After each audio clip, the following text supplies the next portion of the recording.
까지 봉독해 드릴게요.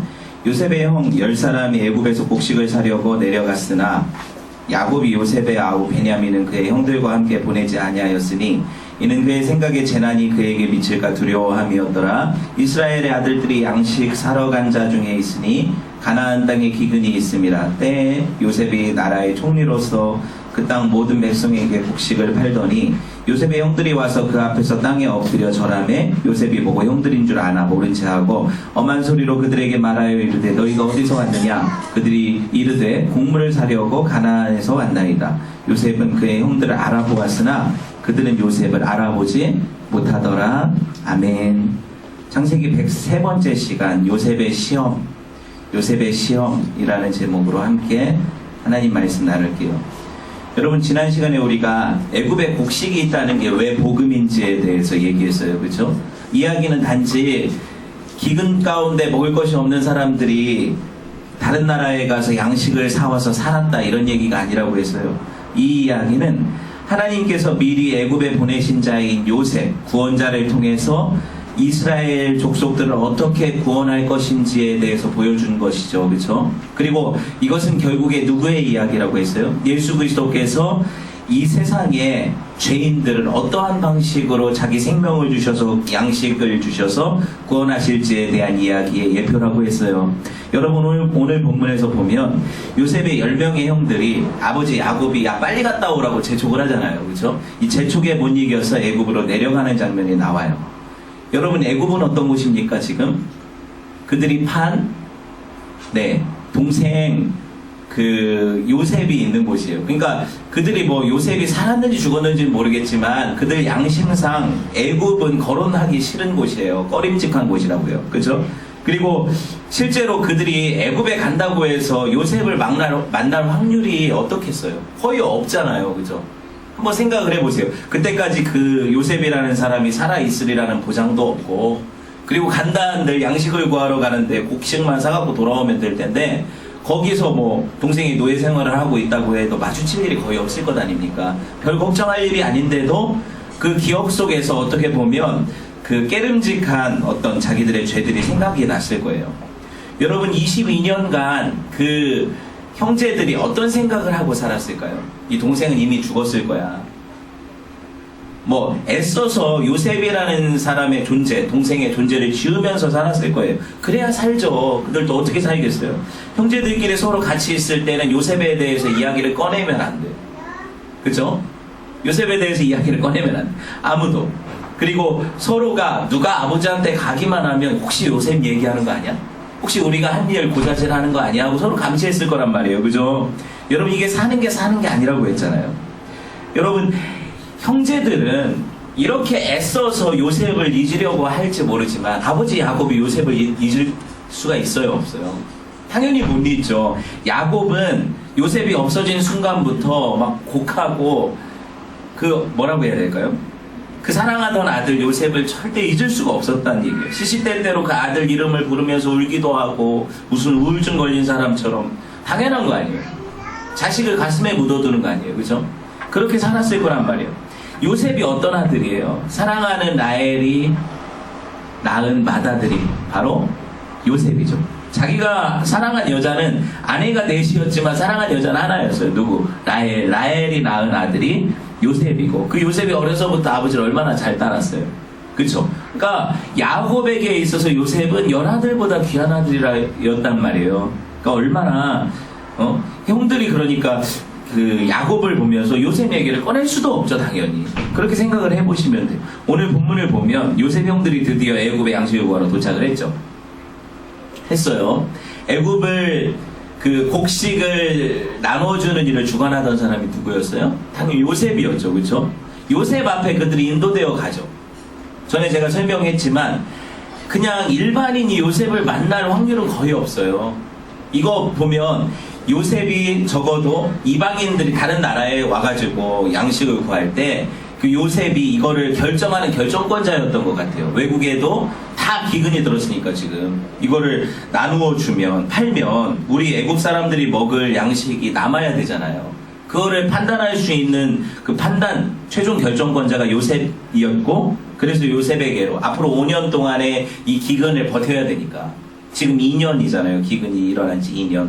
그러니까 여러분 돈 가져다 준다고 무조건 이방인들한테 양식을 팔진 않았을 거란 말이에요. 그런 어떤 정황 가운데 지금 이 이방인들이 누구한테로 불려가요? 요셉 앞으로 불려가게 되는 거예요. 요셉 앞으로 불려가게 되는 거예요. 여러분 그러니까 그들이 요셉을 만날 가능성이 거의 없었는데도 불구하고 하나님께서 신기하게도 이들을 지금 누구 앞에 딱 들여다 놓는 거예요. 요셉 앞에 딱 데려다 놓는 것 아닙니까? 그렇죠?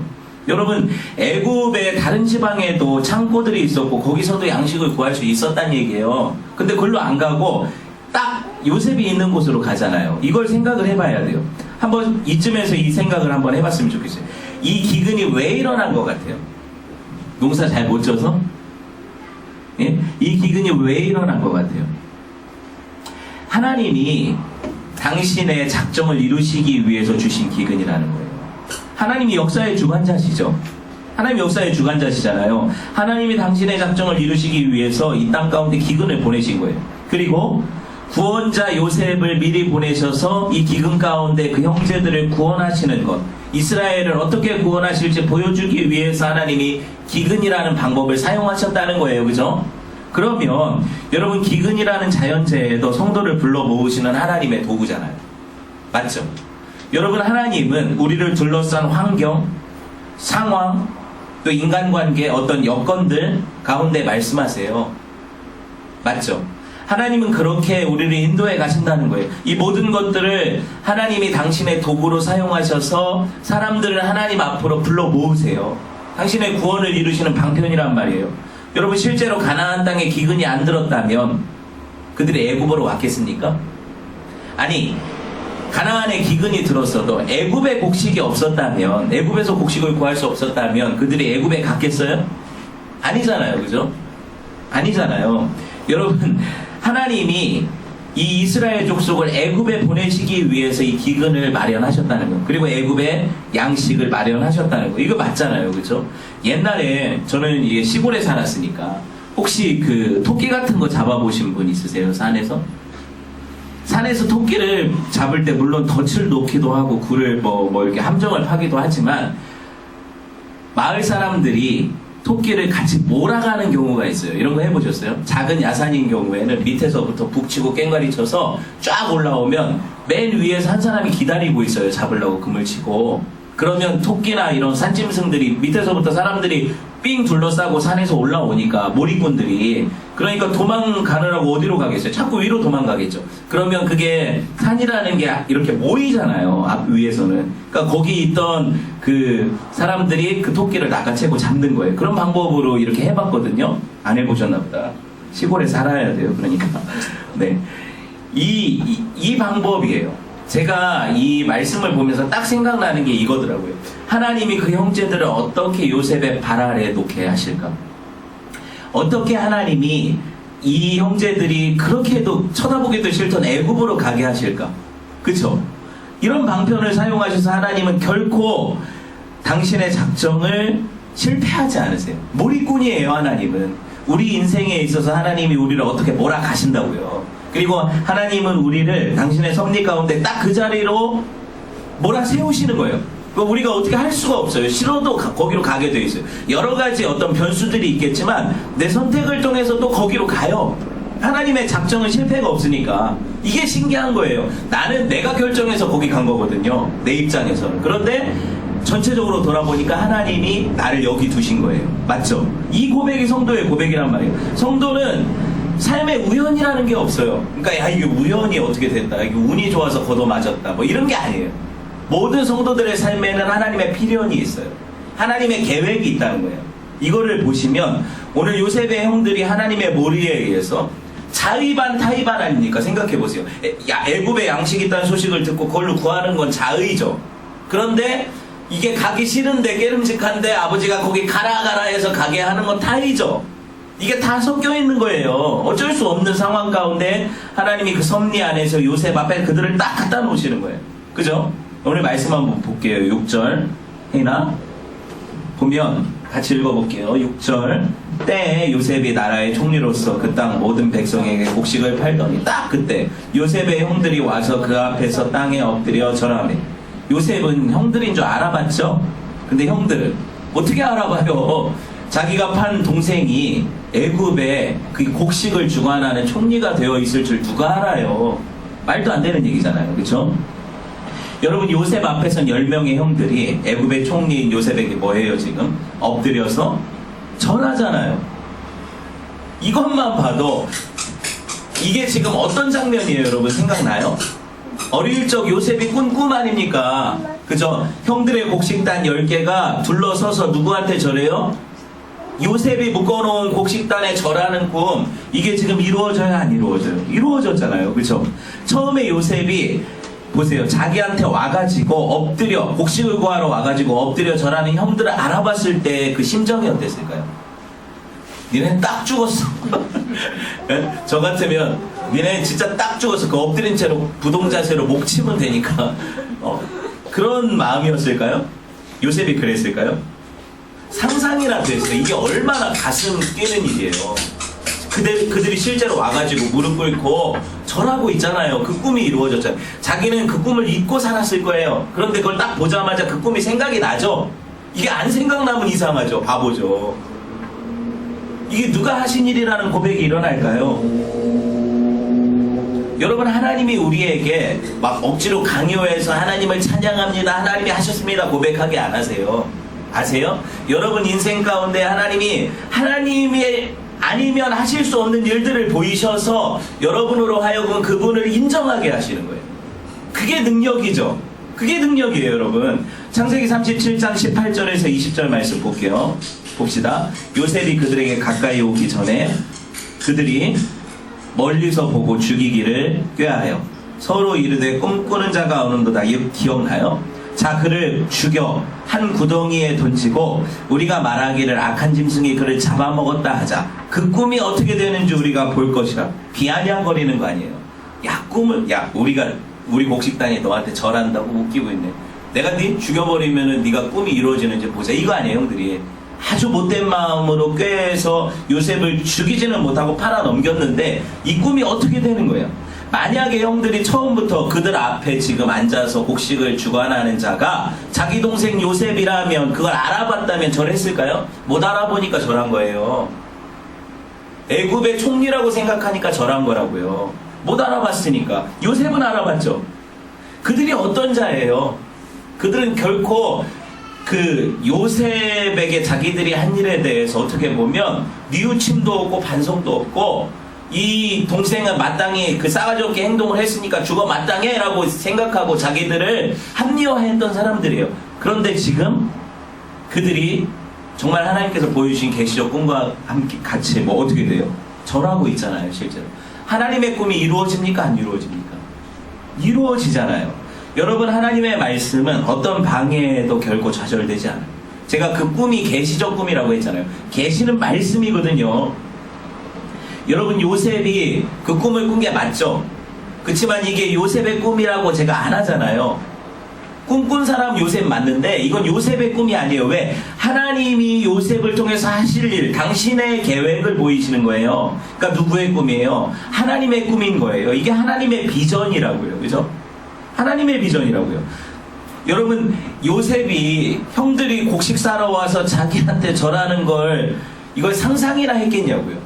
못했어요. 상상도 못했어요. 근데 오늘 보니까 딱 거기 데려다 놓으시고 절하게 하시잖아요. 이걸 본 거죠. 여러분 보세요. 그 사람 요셉이 열심히 살기는 살았지만 자기가 그 꿈을 붙잡고 이 꿈을 어떻게든 이루어보리라 노력한 건 아니거든요. 그런 거 아니잖아요. 하나님이 그 꿈을 계획하셨고 실행하시고 딱 이루시잖아요. 그죠? 그럼 사람이 그걸 볼 때 어떤 느낌이 들까요? 아, 이 일이 정말 하나님이 하시는 일이구나. 내가 감히 내 판단으로 이 사람들을 내가 죽여 살려 할 이런 내 입장이 아니구나. 이게 되는 거예요. 이게 두려운 거예요. 자기가 그럴 결정권자가 아니라는 사실을 인정하게 되는 거예요. 요셉이 그래서 형들을 바로 죽이지 않잖아요. 그죠? 여러분, 하나님이 다 하시니까 그럼 우리는 가만히 있어도 다 돼요? 또 그건 아니거든요. 요셉이 하나님이 보여주신 꿈을 위해 살진 않았어요. 그런데 요셉이 허투루 살았습니까? 노예 시절 감옥에서 요셉이 자기 신세 한탄하면서 그냥 허송세월했냐고요? 아니잖아요. 그는 그에게 주어진 환경 안에서 자기가 믿는 자로서 최선을 다해 살았던 거예요. 하나님을 의지하고. 하나님이 어떻게 하실지 난 몰라요. 여러분도 모르잖아요, 인생을. 그렇지만 오늘 현재 하나님께 충성하지 못하는 자가 미래에 어떤 큰일이 주어진다고 그걸 충성하겠어요? 거짓말이죠. 그래서 하나님이 늘 그렇게 얘기하시는 거예요. 야, 작은 일에 충성된 자가 큰 것에도 충성되다고 하시는 거예요. 우리는 큰 것에는 충성할 수 있는데 작은 일은 이건 내 그릇이 이렇게 작지 않으니까 못하겠다. 이런 건 말이 안 돼요. 이건 말이 안 된다는 거예요. 그죠? 때론 여러분 우리가 하나님을 섬기면서 살다가 실패할 때가 있어요. 실수할 수도 있어요. 그런데 우리가 믿는 건 뭐예요? 하나님 그분은 결코 실패나 실수가 없으시다는 거예요. 그러니까 하나님이 계획하셨다면 그거 반드시 이루신다는 거죠. 그러니까 우리를 의지하면 늘 낙담해요. 근데 하나님을 바라보면 합력하여 선을 이루시는 그분이 이루신다는 사실을 믿음이 들어가요, 우리 안에. 그죠? 이게 성도의 삶이라는 거예요. 요셉은 보세요. 형들이 찾아와서 절하는 광경을 보자 어떤 생각이 났을까요? 야, 첫 번째 꿈은 이루어졌잖아요. 그럼 어떤 꿈이 또 생각이 나겠죠? 두 번째 꿈이 생각이 날 거 아닙니까? 해와 달과 11별이 와서 절하는 꿈. 첫 번째 꿈이 지금 내 눈앞에서 이루어졌어요. 두 번째 꿈이 생각날 거 아니에요. 그죠? 야곱의 12아들들 안에는 사실 아직 해결해야 될 문제가 있어요. 맞죠? 지금 요셉이 어떻게 보면은 전체적인 주인공인 것처럼 보여지지만 실제로 제가 지난주에 얘기했던 것처럼 이것은 이스라엘 12지파 전체를 하나님의 백성으로 만드시려는 계획이거든요. 그럼 한 사람만 하나님 똑바로 믿어서 되는 얘기가 아니에요. 12형제가 다 하나님을 믿는 하나님의 백성답게 서야 되는 문제예요. 그러면 그들이 지금 하나님의 백성답습니까? 아니잖아요. 그럼 그들 안에 해결될 문제가 있잖아요. 그쵸? 하나님이 이런 것들을 다루시지 않고 그들을 야 괜찮아 너희는 구원받았으니까 끝이야 이렇게 하나님이 다루시지 않는다는 거예요. 하나님의 백성은. 아시겠어요? 그러니까 저와 여러분은 하나님이 찾아오셔서 당신의 일을 이루실 때 먼저 우리 안에 해결될 문제들을 해결해 내시는 거예요. 이걸 드러내시고 그게 괴로운 거죠. 그게 괴로운 거예요. 하지만 분명한 건 뭐냐면 하나님이 반드시 성취하실 거예요. 왜? 요셉은 첫 번째 꿈도 기대 안 했는데 그게 이루어지는 걸 봤거든요. 그럼 요셉의 입장에서는 두 번째 꿈을 이루실 하나님에 대한 믿음과 기대가 생겨요? 안 생겨요? 생겨야 정상이죠. 이게 믿음이잖아요. 그렇죠? 하나님은 하나님 당신의 신실함을 드러내서 하나님의 백성들이 그걸 보고 당신을 믿게 하시는 거예요. 그러니까 믿음은 자라나는 거예요. 그렇죠? 믿음은 자라나는 거예요. 여러분 하나님께서 그 형제들 안에 화해를 이루실 거예요. 그리고 그들의 죄를 드러내시고 그들을 어떻게 보면 회개케 하실 거란 말이에요. 하나님의 백성으로 서게 하실 거란 말이에요. 근데 이 과정이 그들의 삶에만 일어나는 게 아니라 지금 저와 여러분의 삶에도 일어나고 있는 거예요. 이걸 우리가 겪고 있는 거란 말이에요. 여러분 요셉이 형들을 시험하는 이제 테스트 스토리가 나오잖아요. 사실 이게 중점이죠. 오늘 이게 여러 장에 걸쳐서 나타나는데 오늘 처음 이 이야기가 나와요. 모든 테스트를 통해서 하나님이 어떻게 이 일을 이루실까 요셉이 지금 자기가 어떻게 보면은 자의적으로 이 일을 하는 것 같지만 하나님이 그것도 사용하시는 거예요. 요셉이 하는 이 테스트도. 그래서 그 꿈을 하나님이 이루시는 것들을 보여주시죠. 여러분 보세요. 우리가 하나님의 계시와 그분의 약속의 말씀에 대한 믿음이 생기는 거는 실제로 하나님이 우리 삶에 역사할 때라고 했어요. 그렇죠? 실제로 그 역사가 일어날 때라고 했어요. 그리고 그 약속을 하나 붙잡고 그게 성취되는 것을 보면 믿음이 생겨서 또 다른 약속들도 믿게 되고 그것이 또 성취되는 것을 기다리고 기대하게 되고 그게 또 이루어지고 이게 믿음의 성취거든요. 근데 우리가 평생 살아가는 동안에 모든 약속들이 내 삶에서 다 이루어지는 건 아니에요. 그걸 다 보고 죽는 사람은 없어요. 그렇죠? 그래서 옛 우리 신앙의 선배들도 장차 올 일에 대해서 기대했지만 약속을 받지 못하고 죽었다는 기록들이 있잖아요. 그렇지만 여러분 하나님의 약속이 우리가 죽어 없어진다고 해서 실패합니까? 그렇지 않죠. 그 후대에서라도 얼마든지 일어나잖아요. 실제로 요셉의 두 번째 꿈은 뭐예요? 해와 달과 11별이 절하는 꿈인데 이건 요셉의 생애에서 이루어지지 않아요. 이루어진다면 이거잖아요. 아버지 어머니도 요셉한테 와서 절해야 되고 물론 11형제는 와서 절하지만 근데 아버지가 절했다는 기록도 없고 당연히 아들한테 왜 절을 해요 아버지가? 그런 게 아니잖아요. 이건 무슨 얘기라고 했어요? 예수 그리스도께서 승귀하실 때 모든 민족이 그들 앞에 예수 그리스도 앞에 엎드려 절하는 광경을 보여주는 거라고 했잖아요. 그쵸? 그러니까 요셉의 생애에서는 이 두 번째 꿈의 완전한 성취는 볼 수 없는 거예요. 그럼에도 불구하고 요셉은 기대가 있어요. 어떤 기대입니까? 내 삶에 성취된 하나님의 역사가 앞으로 이 두 번째 꿈이 어떻게 될지에 대한 기대감으로 하나님을 또 기다리게 만드는 거예요. 요셉은 그 기대하고 이 시험을 하는 거예요 지금. 왜? 자기 생애도 하나님이 그렇게 만지셨으니까. 형들은 못 고칠 것 같아요 하나님이. 여러분 22년이라는 세월이 흘렀어요 지금. 그죠? 형들을 딱 봤는데 인생이 얼마나 이렇게 변해요. 우리가 10년 20년 지나면 물론 유전자가 있어가지고 조금 알아볼 수는 있지만 사실 쉽게 알아보기 어렵거든요. 근데 요셉은 이게 10명이 뭉텅이로 있으니까 못 알아볼래야 못 알아볼 수가 없어요. 이게 다 비슷하잖아요. 그죠? 10명이 한꺼번에 오니 한 명씩 왔으면 못 알아볼 수도 있어요. 한 명씩 길에서 만났으면 못 알아볼 수도 있다고요. 그런데 10명이 어떻게 이렇게 다 똑같을 수 있어요? 그러니까 금방 알아본 거죠. 근데 요셉을 알아봐요 형들이 못 알아보죠. 왜? 한 명 있으니까. 그리고 요셉은 애굽 복장을 입었잖아요. 총리잖아요. 감히 눈도 못 들었어요. 애굽 사람들 당시 벽화를 보면 머리 빡빡 밀고 다녔죠. 율브린더처럼. 그죠? 머리 빡빡 밀고 수염 다 깎았어요. 애굽 사람들이 이 수염 같은 거 부정하게 여겼거든요. 이브리인들은 노숙자처럼 다녔어요. 이렇게 머리 다 길고 수염 길고 이렇게 다녔단 말이에요. 그러니까 완전히 다르죠. 애굽에서 요셉을 봤을 때 자기 동생이라는 생각을 할 수가 없어요. 근데 원수는 외나무 다리에서 만나는 거 아니에요. 이 왼수 같은 형제들을 지금 이제 여기서 딱 만났어요. 요셉이 자기를 밝혀요 안 밝혀요? 안 밝히잖아요. 지금 밝히면 안 되거든요. 형제들을 시험해야 되니까. 이들이 정말 돌이켜 하나님의 백성으로 변화되어지는지를 봐야 되니까. 그쵸? 그러니까 밝히지는 않잖아요.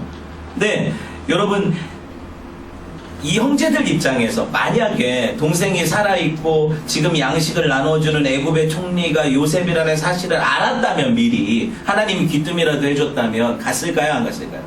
죽어도 안 가죠. 애굽에 미쳤어요? 죽으러 가는 거 아니에요? 그쵸? 안 갈 거예요. 여러분 요셉이 지금 이 본문에 보면 아는 체 해요 안 해요? 아는 체 안 하고 되게 엄한 소리로 얘기를 하잖아요. 엄한 소리가 뭐예요? 무섭게 닥달을 하는 거야. 야 니네 정탐꾼이지, 니네 이 나라 틈 보려고 온 스파이지, 이렇게 몰아세우잖아요. 그들이 무슨 생각할 겨를도 없어요. 그리고 무슨 말로 했을까요? 제가 지금 한국말로 하지만 애국말로 했을 거예요. 그리고 옆에 통역하는 사람이 있고 그 사람들은 얼마나 황망해요. 두렵죠. 이거 잘못하면은 스파이로 몰려서 다 죽게 생겼어요. 10형제가. 여러분 이런 상황에서 요셉이 그들을 시험하게 돼요. 9절 한번 볼까요? 한번 넘겨봐야 해나? 9절 보면 같이 읽어볼게요. 시작. 요셉이 그들에게 대하여 꾼 꿈을 생각하고 그들에게 이르되 너희는 정탐꾼들이라 이 나라의 틈을 엿보려고 왔느니라. 여러분 이 스파이로 몰아가니까 이게 왜 이런 일을 했을까 제가 생각을 해봤어요. 이게 어릴 적에 자기가 당한 일을 다시 재현하는 거예요. 요셉이. 이거 한번 잘 생각을 해보세요. 지금 정탐꾼으로 몰고 있죠 형제들은. 근데 뭔 일을 당했는데 요셉한테 야곱이 시킨 일이 뭐예요? 형제들이 잘 있는지 없는지 살펴보고 와라. 기억나요? 그 살펴보러 갔어요. 처음에 간 장소에서 못 찾고 두 번째 장소 가서 만났어요. 그때 형들이 죽이려고 한 거 아니에요, 그죠? 그 형들의 입장에서는 얘가 오는 게 달갑지 않아요. 왜? 지금까지 얘는 왔다 가기만 하면 아버지가 집에 가면 변해 있어 안색이. 왜? 뭔가 고자질을 자꾸 해가지고 그들 입장에서는 자기들이 악한 일들을 아버지가 다 알게 만들잖아요. 맞죠? 그러니까 요셉을 바라볼 때 시선은 그들이 뭐예요? 이건 정탐꾼이야. 맞죠? 누가 보내? 아버지가 우리 감시하라고 보낸 정탐꾼이라고요. 그러니까 요셉이 그거 떠보는 거예요. 야 니네도 한번 정탐꾼 대우를 받아봐라. 신기하죠? 요셉이 이렇게 시험을 하는 거예요. 그냥 하는 게 아니에요. 이게 다 보면. 그리고 요셉이 형들이 자기를 구덩이에 던져놓고 야 너 아버지한테 우리 고자질 하려고 왔지, 죽는 게 나을 거야 이놈아, 이렇게 할 때 요셉이 어떻게 형들한테 애걸하잖아요. 살려달라고. 나 아버지한테 고자질 안 할 테니까 살려달라고.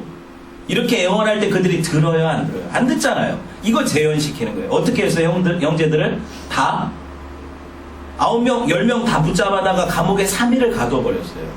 왜 3일일까? 성경에서 3은 참 완전수잖아요. 그죠? 왜 3일일까? 야, 이제 꼼짝없이 죽었구나 이거예요. 이게 이 사람이 마음을 돌이키지 않으면 우리 다 죽은 거예요, 지금 형제들이. 10명이 감옥 안에서 무슨 생각을 했을까? 그 기간을 두는 거예요. 자숙기간. 자숙기간을 두고 감옥 안에서 지지고 볶고 했을 거 아니에요. 야, 이게 누구 때문이다, 너 때문이다, 이러고 했을 거 아니에요. 그 3일간에 그들에게 죽음의 공포를 주는 거예요. 그리고 그 공포를 당했던 게 누구예요? 요셉이에요. 구덩이에서. 그 구덩이가 지옥 같은 거잖아요. 거기서 죽음을 경험하면서 형제들이 그 둘러 앉아서 뭐 했어요? 먹고 마셨어요. 나쁜 놈들이. 이따가 제가 보여드릴게요. 여러분, 그러니까 자기들이 나는 스파이가 아니라고 강변을 하죠. 그리고 나서 하는 말이 뭐예요? 우리는 한 아버지의 자식들이다. 그러니까 스파이가 10명을 다 한 집에서 뽑지는 않잖아요. 나라 스파이를. 그렇지 않잖아요. 그러니까 우리가 10명이 형제인지 아닌지만 증명되면 되는 거 아니에요. 우리는 형제니까 우리는 정탐꾼이 아니라고 얘기를 해도 듣지도 않고 못 들은 채 하고 요셉이 감옥에 가둬버리는 거예요. 감옥에 나와서도 똑같이 얘기를 하겠죠. 13절 말씀 한번 넘겨보세요. 뭐라고 얘기를 해요? 그들이 이르되 당신의 종 우리들은 12형제로서 가나안 땅 한 사람의 아들들이라. 막내 아들은 우리 오늘 아버지와 함께 있고 또 하나는 없어졌나이다. 보세요. 이게 한 사람의 아들들이고 사실 형제가 총 12인데 한 명은 이미 없어졌고 한 명은 아버지랑 있고 이렇게 얘기하죠. 이 사람들 입장에서는 정확한 말이잖아요. 그쵸? 근데 여러분, 요셉의 입장에서 정확한 말은 없어진 게 아니라 니네들이 팔아먹은 거잖아요. 요셉이 듣기 원하는 건 정직한 대답은 뭐예요? 그 동생을 우리가 팔아먹었다는 거잖아요. 그쵸? 그러니까 그들이 정직한 거예요, 안 정직한 거예요? 요셉 입장에서 안 정직한 거예요, 지금. 여러분, 요셉의 시험에 몇 가지 목적이 있어요. 자, 생각해 봅시다. 첫째는 그들이 과거에 행한 죄를 떠올리게 해서 그들이 스스로가 죄인이라는 것을 고백하게 하고 회개시키려는 의도가 있어요. 왜? 구원받은 하나님의 백성들은 먼저 자기 죄를 하나님 앞에 고백해야 돼요. 이게 복음이잖아요. 그렇죠? 여러분, 그들이 본문에 보면 자기들이 뭐 어떤 사람이라고 얘기를 해요? 11절에 우리는 확실한 자라고 하죠. 정직하다는 뜻이에요. 결백하다는 뜻이에요. 또 31절 보세요. 31절 보면 거기 또 확실한이라는 똑같은 단어가 나오죠. 이거 안 해도 돼요. 또 똑같은 단어가 나오죠. 33절에 보면 또 확실하다고 얘기를 해요. 또 34절에 보면 또 확실하다고 얘기해요. 벌써 4번이나 우리는 정직하고 결백하고 확실하다 그런 사람들이다 라고 누구한테 얘기하는 거예요? 요셉한테. 요셉이 그게 고지고대로 들려야 안 돼요. 당연히 안 됩니다. 니네가 확실해? 니네가 정직해? 니네가 진짜 결백해? 모든 다른 일들은 결백할지 몰라도 요셉에 관한 일은 그들은 결백하지 않아요. 그죠? 여러분, 이게 중요하잖아요, 지금. 그래서 또 한 가지, 그들을 시험하는 또 한 가지는 뭐냐면, 지금 몇 명이 왔어요, 여기. 요셉 앞에. 10명이 왔어요. 지금 동생이 안 보여요. 요셉 입장에서는 11째 동생 베냐민 어딨냐 찾고 12째 동생 찾고 싶지만 말을 못해. 왜냐면 자기 신분을 들키면 안 되니까. 너무 궁금하잖아요. 그래서 물어보는 거 아니에요. 지금 어떻게 됐나. 22년 지났어요, 집 나온 지. 아버지는 살아 계신지, 막내 동생은 잘 지내는지, 형제들이 자기 미워했듯이 베냐민한테 그렇게 화풀이하고 있지는 않은지, 그죠? 이게 궁금한 거예요. 그 상태를 물어보니까 여전히 잘 살아 계시다. 아버지도 나이 많이 드셨는데 잘 살아 계시다 그러고, 베냐민은 아버지랑 같이 자기 옛날에 그랬던 것처럼 아버지랑 같이 있고 여기까지 안 따라오고 막 이러는 거 보면 잘 있다고 얘기를 해요, 형들이. 그쵸? 그러니까 그거를 니네가 거짓말하는지 아닌지 증명하려면 누구 데리고 와라? 막내 동생 베냐민, 니네가 있다고 한 그 막내 동생 데리고 오면 내가 믿어줄게, 이거 아니에요. 이건 다분히 의도적이에요. 다분히 의도적이에요. 그쵸? 여러분, 동생이 안 보이니까 불안하거든요. 이 사람들 말을 잘 믿지도 못하겠어요. 그러니까 동생을 눈앞에 딱 데려놔라 이거예요. 생사 여부를 확인을 하고. 만약에 이 대답이, 이 사람들이 동생이 또 어떻게 됐는지 모르겠다, 이렇게 대답했으면 죽었을 수도 있어요. 제가 이게 가능성을 가지고 얘기를 하는 거예요. 요셉이 그러면 그걸 못 참았을 수도 있어요. 그렇죠? 근데 동생이 잘 있대요. 그러면은 또 괜찮잖아요. 데리고 오라는 거죠. 어떤 방법으로 그들을 데리고 올까 이걸 생각을 했을 거예요, 요셉이. 그죠? 한 가지 제안을 하는데 여러분 이게 성경에 쭉 써 있어요. 제가 지어내는 말이 아니라 실제적으로 이게 한 형제인지 증명하려면 막내를 데리고 와야 되는데 어떻게 하면 이들이 갔다가 안 도망가고 동생을 데려오게 할 수 있을까? 처음에는 어떤 생각을 했냐면 10명을 다 가둬놓고 아니면 9명을 가둬놓고 1명을 보내서 데리고 오게 하려고 했어요. 1명이 가도 되니까. 근데 생각해보니까 지금 어떤 일이 있냐면 얘네들이 왜 왔어요? 다 굶주리고 있어서 왔단 말이에요. 근데 1명한테 음식을 싸서 보낸들 식구들 다 먹을 양이 안 되잖아요. 그쵸? 차라리 1명을 붙잡아 놓고 담보로 나머지 9명한테는 양식을 잔뜩 가져가서 일단 아버지가 오시는 길도 있고 동생이 오는 길도 있고 식구들 굶어 죽을 어떤 그런 위기는 면해야 되니까 그래서 양식을 다 짊어지게 하고 보내는 거예요. 이렇게 되는 거예요. 그런데 이 모든 의도 가운데 요셉은 형제들이 지금 자기들의 죄를 깨닫게 하기를 원하는 거예요. 자기에게 했던, 요셉에게 했던 그 범죄에 대해서 그들이 고백하기를 원하는 거예요. 여러분 보세요. 그들이 19절 말씀 볼게요. 너희가 확실한 자들이면 너희 형제 중에 한 사람만 그 옥에 갇히게 하고 너희는 곡식을 가지고 너희 집안의 굶주림을 구하고 그죠? 너희 막내 아우를 내게로 데리고 오라. 그러면 너희 말이 진실함이 되고 너희가 죽지 아니하리라 하니 그들이 그대로 하니라. 여러분 막내 동생 베냐민을 데려오라고 하는 데는 의도가 있다니까요. 어떤 의도냐면 전에 자기를 시기하고 미워해서 팔았던 배다른 형제들의 그 시기 아니에요. 근데 지금 배다른 동생인 베냐민을 지금 어떻게 대우하는지 그들을 시험하는 거라고요. 근데 이 부분은 다음 주 말씀하고 연결해서 봐야 되니까 뺄게요. 오늘은 다른 부분을 다뤄보려고 해요. 요셉이 그들을 시험하는데 또 다른 의도가 있어요. 뭐냐면 지금 한 사람을 가둬놔요. 시므온이라는 사람 나중에 선택해서 가둬놓잖아요. 그리고 나머지 9명을 보내요. 그러면 어떤 일이 벌어지냐면 이 9명이 자기들의 목숨이 귀해서 그 형제를 외면하고 1명 갇혀있는 애. 쟤는 어차피 담보야. 그러니까 다시 애굽으로 갈 생각을 안 할 수도 있어요. 그들을 하면 충분히 가능한 얘기예요. 이 형제들의 어떤 그 옛 습관들을 보면. 그쵸? 한 명 그 죽으나 사나 신경 안 쓰고 우리가 지금 급하니까 이기적인 인간들이니까. 그러니까 우리는 살아야 되니까 양식도 얻었겠다. 다시 애굽에 안 돌아갈 수도 있단 말이에요. 그런데 이런 것들을 시험하는 거라니까요. 1명을 담보로 두고 그 사람을 위해서 그들이 다시 진짜 갔다가 동생까지 데리고 오는지 이게 정말 그들 안에서 이런 일이 일어나는지 그 한 형제를 귀하게 여기는지 형제 사랑이죠. 그죠? 그리고 자기 희생이잖아요. 이게 십자가거든요. 그러니까 성도들을 분별해내는 가장 중요한 지표가 뭐냐면 그들 안에 자기 희생이 있는가, 그죠? 그리고 그들 안에 형제를 향한 사랑이 있는가예요. 그게 예수 그리스도께서 말씀하시는 거거든요. 십자가가 그 안에 새겨진 사람들의 삶이죠. 그거를 증명해내야 돼요, 형제들은. 그쵸? 여기서 요셉이 형제들 중에 시므온이라는 사람을 왜 택했을까 생각해봤어요. 첫째 르우벤은 어땠어요? 동생 요셉을 죽이자고 할 때 반대했죠. 르우벤이 반대했었잖아요. 그리고 나갔다 왔을 때 그렇게 없어진 거 아니에요. 시므온은 르우벤 다음에 둘째가 시므온이에요.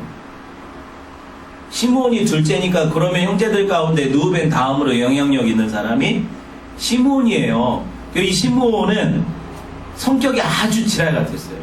이거 어떻게 알 수 있냐면 세겜에서 자기 여동생 디나가 강간당했을 때 딱 2명이 가서 죽여버리는데 그게 누구냐면 시므온하고 레위예요.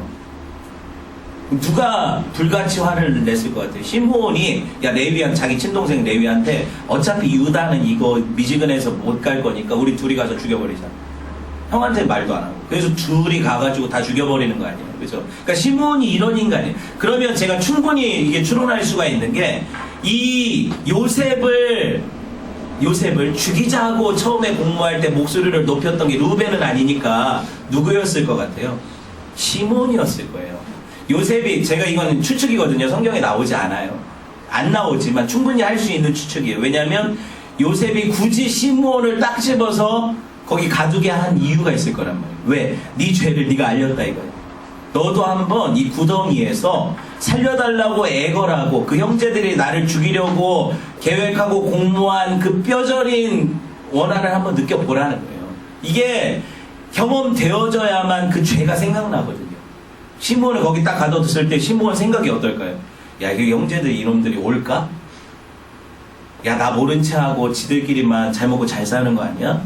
감옥에 얼마나 갇혀 있을까요? 400km예요. 멤피스, 애굽 당시 수도에서 그 가나안 땅까지 약 400km니까 걸어서 다니니까 적어도 왔다 갔다 하는데 한 달, 두 달은 걸려요. 그리고 지체하면 3달도 되고.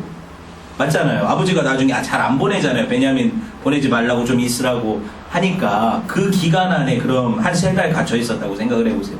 그럼 그 3달 동안에 시므온이 감옥에서 어떤 생각을 했을까요? 별 생각을 다 했겠죠. 형제들 욕도 하고 아직도 안 와? 이것들이 날 잊었나?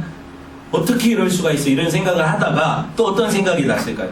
야, 내가 그때 그 동생이 그렇게 애걸하는데 형제들 공모해가지고 이거 죽이자 그랬던 게 난데 이 죄값을 하나님이 내게 갚으시는구나, 이런 생각을 했을 거란 말이에요. 제가 그냥 추측하는 게 아니에요. 그냥 추측하는 게 아니에요. 21절 볼게요. 말씀. 그들이 요셉 앞에 섰을 때 요셉이 못 알아듣는 줄 알고 자기들 말로 했던 말을 읽어볼게요. 시작. 그들이 서로 말하되 우리가 아우의 일로 말미암아 범죄하였도다. 그가 우리에게 애걸할 때 그 마음에 괴로움을 보고도 듣지 아니하였으므로 이 괴로움이 우리에게 임하도다. 르우벤이 그들에게 대답하여 이르되 내가 너희에게 그 아이에 대하여 죄를 짓지 말라고 하지 아니하였느냐? 그래도 너희가 듣지 아니하였느니라. 그러므로 그의 핏값을 치르게 되었도다. 특히 너 시므온. 그런 거죠. 자, 알잖아요. 지금 자기들이 딱 이렇게 위기, 정탐꾼으로 몰려서 죽게 될 위기에 처하니까 고백이 나와요. 왜냐하면 사람들은 그런 시기에만 자기를 돌아보거든요. 자기 죄가 숨겨져 있는데 그 깊은 죄를 드러내실 때 하나님이 쓰시는 방법이에요. 그러니까 여러분을 고난에 집어넣으시고 여러분을 억울함을 얼마나 억울해. 난 정탐꾼이 아닌데 정탐꾼이래. 억울하게 하셔서 여러분이 형제에게 행했던 그 악행을 드러내시는 거예요. 그걸 고백하게 하시는 거예요. 입술로 고백하잖아요. 그럼 지금 누가 들어요? 그 형제가 듣죠. 당한 자가 듣잖아요. 지금 누가, 요셉이 이 얘기 다 들었잖아요. 못 알아듣는 줄 알고 했는데 왜 못 알아들어요? 다 알아듣고 있잖아요. 그렇죠? 여러분, 그들이 어떻게 했어요? 요셉한테 살려달라고 하는데 동생이 싸온 도시락 까먹고 그 구덩이에 둘러앉아서 동생이 그 마른 구덩이에서 죽어가는데도 그거를 하나도 불쌍히 여기지 않고 그렇게 행동했던 이 뭐라고 해야 돼요? 진짜 엽기적인 인간들이에요. 지존파처럼 아주 엽기적인 인간들이에요. 여러분, 근데 제가 이 이야기를 하는 이유가 있어요. 얘네들이 불신자예요, 신자예요? 얘네들이 불신자예요, 신자예요? 야곱의 아들들이잖아요. 언약의 후손들이잖아요. 성도들이라고요. 교회라고요. 그러니까 제가 이 말을 하는 이유가 있어요. 이스라엘 12지파의 조상들은 구약 성도들인데 그들은 죄인이에요? 아니에요? 뭐가 아니에요? 아주 뼛속까지 죄인이잖아요. 왜 신약 교회 안에, 우리 현재 교회 안에 죄인들이 있는지 아시겠어요? 하나님이 죄인들을 부르시기 때문에 그래요. 왜 우리 안에 하나님이 이런 어떤 자기들의 죄를 드러내시고 이걸 고백하게 하시고 이거를 생각나게 하실까? 하나님이 하시는 일이에요. 교회 안에서. 지금도 교회 안에서 이 일을 하세요. 여러분, 교회 안에는 의인들이 있는 게 아니에요. 용서받은 죄인들이 있지. 용서받은 죄인들이 있지. 그러니까 여러분, 지금 자기가 당하는 일을 당할 때 자기들의 죄가 생각나는 것 아닙니까? 요셉에게 행했던 일들이 다 생각나는 거 아니에요? 이게 내 죄값이다. 동생에게 행했던 피값이다. 지들이 얘기하잖아요. 우리한테 이런 고백을 듣기를 원하시는 거예요. 왜? 우리가 그 형제, 하나님의 아들 예수 그리스도에게 행한 일을 고백하게 하시는 거예요. 이게 죄거든요. 모든 죄는 하나님과 관계에 있다고 했죠, 제가. 그냥 인간하고 인간 사이에 용서받고 그런 차원이 끝나는 게 아니에요. 물론 밀양처럼 난 하나님께 다 해결됐으니까 형제한테 회개 안 해도 돼. 이건 아니에요. 제가 그런 얘기를 하는 게 아니에요. 아주 그건 신앙도 아니죠. 자기가 잘못한 것을 범죄한 형제한테 당연히 용서를 구해야 돼요. 첫 번째고. 근데 무엇보다 중요한 건 하나님과의 관계에서 내가 범죄한 거예요. 그거를 해결해야 된단 말이에요. 이 얘기를 다 듣고 요셉이 얼마나 황망해요. 울잖아요. 이게 듣고 보니까 이 사람들도 양심이 기능을 하죠. 듣고 보니까 형제들이 자기들이 요셉 자기한테 행한 일들을 후회하고 있어요. 회개하고 있어요. 그런데 이게 확실한 회개인지 아니면 잠깐 위기에 봉착해서 그들이 힘들면 사람들이 별말 다 하니까 하는 그냥 넋두리인지 이걸 확인할 필요가 있는 거예요. 시험하는 거죠. 실제로 그들이 회개했는지 아닌지. 이걸 시험하는 이 시험이 이제 앞으로 계속 나오는 거예요. 한번 생각을 해봅시다. 여러분, 우리가 진실한 회개를 하나님이 끌어내실 때 성령을 통해서 우리가 그걸 고백하게 되면 하나님이 우리 용서하세요, 안 하세요? 하십니다. 용서하시는 거예요. 그런데 그 고백이 없는 사람이 나는 내 죄를 숨겨놓고 덮어놓고 다 용서받았다 하면 그 가짜예요. 아시겠어요? 가짜라고요. 하나님이 우리 죄를 드러내시고 그 죄 때문에 내 아들을 피로 너를 씻는다고 하시는 거예요. 이게 용서죠. 죄가 없어서 용서받는 사람이 어디 있어요? 그런 게 아니잖아요. 여러분, 요셉도 사람인지라 이 푹 받치는 감정을 주체를 못하고 울면서 형을 하나 시므온을 가둬놨어요. 지금 가둬놓고 그리고 그들을 보내죠. 이 사람들이 얼마나 혼이 났는지 이게 죽다 살아났잖아요. 그리고 지금 형제 하나는 갇혀있잖아요.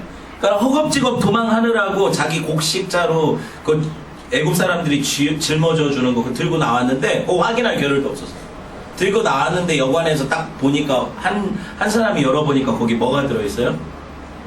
네, 곡식 사려고 내가 가지고 갔던 돈이 그대로 들어있잖아요. 이런 일이 왜 일어났을까? 이 돈을 발견하자 그들이 어떤 일이 떠올랐습니까? 또 옛날 일이 떠오르는 거예요. 왜? 돈 주고 동생을 팔았거든요. 요셉이 하는 일들이 다 의도가 있어요. 은 20을 받고 동생 팔았죠? 그들이 그 핏값을 받았잖아요. 그죠? 여러분, 이걸 발견했을 때 그들이 딱 찔리는 게 뭐냐면 내가 동생을 돈 주고 팔았는데 이걸 가지고 가서 아버지한테 딱 풀어놓을 때 각자 곡식 그 자루에 뭐가 들어있어요? 각자가 가져간 돈이 다 들어있단 말이에요. 그럼 야곱이 볼 때 이게 어떤 상황일까 생각을 할까요? 지금 누가 안 왔어요? 시몬이 안 왔잖아요. 그럼 이거 또 팔아먹은 거야? 이렇게 생각할 수 있는 거예요. 물론 요셉을 팔았다고 생각하지는 않지만 지금 시므온은 못 왔는데 돈은 맞죠? 양식도 가져왔잖아요. 곡식값은 안 주고 뭔가가 없어졌고 곡식을 얻어갖고 돈도 가져왔어요. 이런 문제예요. 이거를 왜 이렇게 하는가? 제가 이거를 목사님 그렇게까지 생각할 필요가 뭐 있습니까? 성경이 그렇게 생각을 해요. 창세기 42장 35절 36절 보세요. 넘겨서 35절 36절 말씀 더 넘겨서 보시면 봅시다. 시작. 각기 자루를 쏟고 본즉 각 사람의 돈뭉치가 자루에 있는지라 그들과 그들의 아버지가 돈뭉치를 보고 다 두려워하더니 그들의 아버지 야곱이 그들에게 이르되 너희가 나에게 내 자식들을 잃게 하는도다. 요셉도 없어졌고 시므온도 없어졌거늘 베냐민을 또 빼앗아 가고자 하니 이는 다 나를 해롭게 함이로다. 이 야곱의 고백을 보세요. 야, 이거 돈 주고 팔아먹은 거 아니야? 이런 느낌이잖아요. 돈 보자마자 야, 니네가 나를 해롭게 한다. 이거 돈 왜 받아온 거야? 네 형 시므온을 어디다 두고 온 거야? 팔아먹은 거 아니야? 요셉도 없어졌지. 시므온도 없어졌지. 근데 이제 베냐민도 내놓으라고? 또 뭐 사올 게 있다고? 이런 거죠. 그죠? 딱 이렇게 보면 근데 여러분 보세요. 야곱이 바보는 아니잖아요. 22년간 이 형제들이 야곱을 속였어요. 아버지를. 동생 죽이고 팔아먹고 나서 짐승이 잡아 죽였다고 했지만 뭔가 얘네들이 이상하게 숨기는 게 있어. 아무리 바보라도 느낌이 있잖아요. 근데 설마 동생을 팔았으리라고 생각하진 않을 거 아니에요. 그죠? 야곱도 생각을 할 거 아니에요. 계속 뭔가 이상한 인간들이 얘네들이 뭔가를 숨기고 있는데 눈치는 채고 있었는데 확답은 없어. 확신은 없어. 여러분, 근데 이 돈을 발견한 순간 이게 응어리졌던 게 내뱉어지. 니네가 팔았지? 이게 내뱉어지는 거 아닙니까? 그런데 이 사람들은요, 보세요. 진짜 신기한 게 이 형제들이 하나같이 고백하는 게 이렇게 고백을 하지 않아요. 자, 보세요. 애굽 사람들이 어찌하여 이런 일을 우리에게 행하였는가 이렇게 고백을 안 해요. 만약에 돈을 발견했을 때라면 애국 사람이 넣었을 거라고 생각하면 그렇게 고백을 해야 되겠죠. 아니면 돈이 먼저 발견된 한 사람 그 자루에서 여관에서 풀어봤을 때 야, 네가 어떻게 이런 일을 우리한테 할 수 있냐, 그 사람 비난하지도 않아요. 그럼 뭐라고 얘기를 하냐? 그 사람들이 뭐라고 고백을 합니까? 말씀 보니까 하나님이 어찌하여 이런 일을 우리에게 행하셨는가 이렇게 고백해요. 하나님이 어찌하여 이런 일을 우리에게 행하셨는가 이렇게 고백해요. 여러분 이 사람들이 지금 등장인물들이 1, 2, 3, 4가 있다면 요셉 이래로 모든 형제들이 등장을 하죠. 야곱이 낳고 나서 이 사람들 입에서 하나님이란 말이 나온 성경 구절이 없어요 지금까지. 근데 지금 처음 나와요. 어떤 상황에서 그들이 범죄자로 몰리고 그들이 자기 동생을 팔아먹은 자로 몰리니까 그들이 이제 자기 고백을 하는 거예요. 뭐라고? 하나님이 어떻게 이 일을 우리한테 하셨는가. 이거 실제죠. 하나님이 하시는 거잖아요. 요셉이 시험한 거지만 이거 하나님이 하시는 거거든요. 그들의 죄를 드러내시는 거예요. 그들이 이 돈이 돈자루에서 발견되는 순간 그들의 양심이 무너져 내리는 거예요. 야, 지금까지 숨기고 쌓아왔던 거짓된 양심이 무너지고 이제 하나님 앞에 애통하는 자가 되잖아요. 하나님이 어찌하여 우리에게 이를 행하셨는가. 내 죄가 탄로 났다는 거예요. 그죠? 이걸 고백하게 하시고 여러분 이 죄를 생각나게 하시고 회개케 하실 때 하나님의 구원이 일어나요. 성경은 이 얘기를 하려는 거거든요. 이제 마지막에 한번 생각을 해봅시다. 우리 모두가 용서받은 죄인이잖아요. 저와 여러분 우리가 가진 우리 인생의 자루 안에 형제를 판 피값이 들어있어요. 그걸 발견하게 하시는 거예요. 누굴 팔았어요 우리가? 예수를 팔았죠. 우리가 예수를 팔았죠. 그 피값을 가지고 내가 사는 거예요. 그걸 짊어지고. 그러니까 여러분 안에 십자가가 있는 거예요. 그쵸?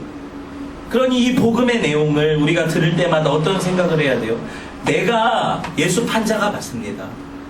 내가 내 형제를 내가 살라고 내 형제를 팔았어요. 그쵸? 그치만 그 형제는 나를 위해서 죽으신 분이죠. 창세기 42장 37절에 보면 보세요. 루벤이 그 배은망덕하고 패륜하였던 루벤이 어떻게 멋진 사람으로 변하는지 봅시다. 루벤이 그의 아버지에게 말하여 이르되 내가 그를 아버지께로 데리고 오지 아니하거든 내 두 아들을 죽이소서. 그를 내 손에 맡기소서. 내가 그를 아버지께로 데리고 돌아오리이다. 사실 루벤 입장에서 제일 어떻게 보면은 요셉이 미웠을 거예요. 왜 그렇게 생각할 수 있냐면 루벤이 장자죠. 그런데 아버지는 장자권을 지금 누구한테 주려고 했어요? 어렸을 때부터 요셉한테 그 채색옷이 장자권을 상징하는 거니까. 그러니까 루벤이 제일 미웠을 건데 루벤은 동생을 죽이자고 동조도 안 하고 지금 와서는 또 뭐라고 얘기를 해요? 자기 아들들을 담보로 동생을, 그죠? 베냐민을 만약에 내가 데려갔다가 못 데려오면 내 아들들 죽이고. 뭐 자기가 아니니까 괜찮은 거예요? 아니에요. 아들들은 자기예요. 자기 생명을 담보로 거는 거예요 지금 베냐민이. 근데 제가 누우벤이 왜 이런 얘기를 하는 겁니까? 하나님이 성도 안에서 이 일을 이루세요. 여러분이 십자가 지고 사는 삶이 하나님이 여러분 안에서 예수 그리스도를 발견케 하시는 거예요. 발견케 하시고 그리로 몰아가셔서 자기 목숨을 담보로 형제를 구원하셨던 그 예수를 닮아가게 하시는 거예요. 이게 여러분 인생 가운데 나타나니까 왜 안 힘들겠어요? 제 인생 가운데 나타나니까 이게 왜 안 힘들겠어요? 이게 힘든 거예요. 힘든데 이게 복음이에요. 이건 선택받은 증거라고요. 하나님이 우리로 하여금 그 아들의 십자가 지고 가게 하시는 거예요. 이렇게 만들어 가실 거예요. 믿어요. 말씀을 맺겠습니다. 하나님이 여러분 안에서 예수 그리스도의 십자가를 발견케 하실 거예요. 그리고 그걸 지게 하실 거예요. 저는 그걸 믿거든요. 그러니까 저같이 소망 없는 죄인도 하나님이 이렇게 당신의 그 말씀을 보이시고 따라오라 하시니 여러분들도 가능성이 있는 거예요. 저는 그렇게 생각을 해요. 이 복음의 능력을 경험하는 저와 여러분 교회 되었으면 좋겠습니다. 아멘.